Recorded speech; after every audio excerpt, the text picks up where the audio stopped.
Merab Dvalishvili not only beat the undefeated Umar Nurmagomedov at UFC 311, but he looked dominant in that fight. There are 3 specific things that he did that you can learn from and apply to your own training. We're going to break down each one right now. Let's go.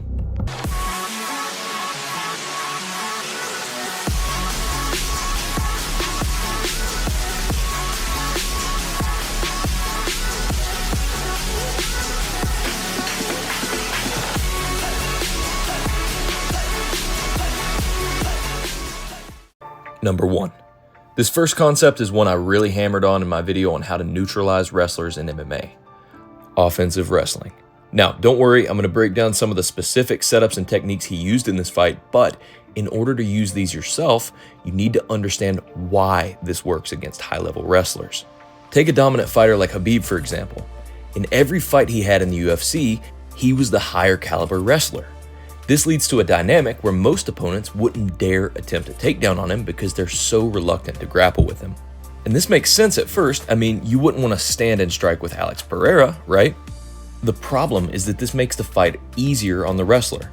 They can now focus solely on striking and initiating their own takedowns, freeing up the bandwidth in their brain to problem solve. The second you start to attempt your own takedowns, or at a minimum, threaten with counters to the takedowns they initiate, the wrestler now has to think about defensive wrestling instead of just offense. Now, let's look at Merab's strategy for setting up his takedowns in the fight. You may notice at the start of the fight, Merab doesn't seem to be attempting as many takedowns as he did at the end. However, he's doing something here that's laying the foundation for his takedowns for the rest of the fight. You'll notice he's using every opportunity he can to land his overhand with as much heat behind it as possible. The goal here is to get Umar thinking, okay, that's a heavy shot, I need to make sure I don't get clipped by that. He's now created a dilemma for Umar. You see, there's a reason the overhand is such a popular setup for takedowns from wrestlers. From the opponent's perspective, it looks incredibly similar to a head outside takedown entry, meaning they almost have to guess which the opponent is attempting. If you read the takedown as an overhand and bring your hands up to defend, you've now let your opponent get to your hips. If you read the overhand as a takedown attempt and drop your hands and throw your hips back to defend, you can get clipped and wobbled very quickly, as the overhand is a heavy shot to get hit with. Merab mixes it up for the entire fight, faking the shot to land an overhand, faking the overhand to penetrate on a shot, and even pumping a jab and landing an overhand on the entry. You'll notice for the most part, Merab's finishes through the fight are from the head outside single. Because Umar's keeping his weight off him to avoid being lifted, he's more open to Merab running the pipe, which he's able to do repeatedly. Number 2. Another concept that most of you know played a huge factor in this fight was Merab's relentless cardio. I've got a 2-part video series coming soon to teach you how to program your own strength and conditioning to build an unstoppable gas tank, but for now, I want to show you that there's actually 2 aspects to dominating the pace of a fight. It's not just about your cardio. Let me explain. It's obvious that fatigue will turn a great fighter into a mediocre fighter very quickly. When you start to fatigue, your processing speed, decision-making, and your physical ability all fade. Now, when you start to notice your opponent fade, there's also a psychological effect that leads to a burst of energy within yourself. David Goggins explains it like this. It takes 1 second of energy to steal everybody's, and then you have all the energy you need. You know how it is when you fight somebody and you broke that motherfucker. He's like, oh God, man, I don't want to go back to the next round. And you feel like, my God, I can fight all day.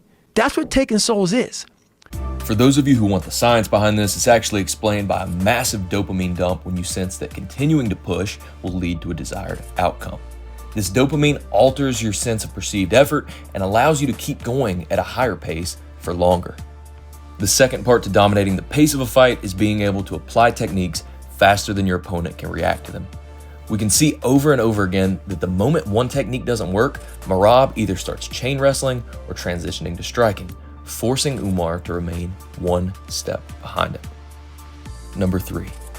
The last area of the fight that Merab was able to dominate was in the transitional spaces between striking and grappling. Over and over again, we'd see that Merab would attempt a takedown and Umar would defend well.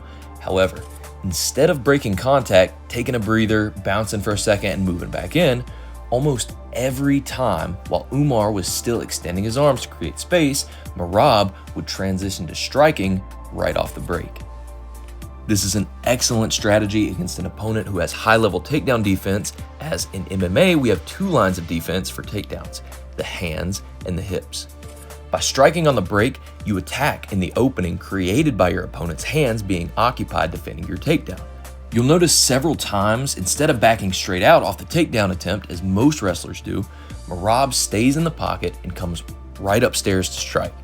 And with Merab's relentless pace and cardio, this actually opens up a chance to re-attack just as Umar brings his hands up to defend the strikes. That's all for this one, guys. If you took something away from this video, give it a thumbs up and hit subscribe so you don't miss my future uploads. If there's something you want me to cover in the future, drop me a line below in the comments and let me know. I love hearing from you guys.